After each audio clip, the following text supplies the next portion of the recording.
মা বোনেরা, ভুলেও কখনো তিনটি জায়গায় যাবেন না।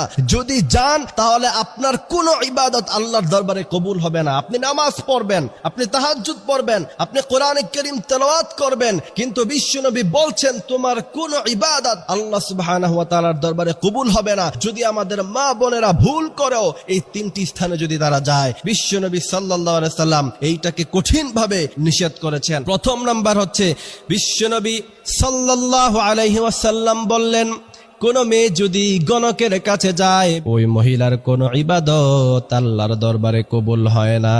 দ্বিতীয় নাম্বার হচ্ছে, মাজারে গিয়ে যদি সিজদা করেন, লাইন আশরাকতা লাহবাতান্না আমালুক, সমস্ত আমল ধ্বংস হয়ে যাবে। তৃতীয় নাম্বার হচ্ছে, ভুল ক্রমে সেখানে যাবেন না যেখানে পাখি দিয়ে ভাগ্য নির্ধারণ করে। মাঝে মধ্যে ফেসবুকে ভিডিও পান না আপনারা, তোতা পাখি বা এই সমস্ত কিছু পাখি খাঁচার মধ্যখানে থাকে, সামনে কিছু কাঠ থাকে।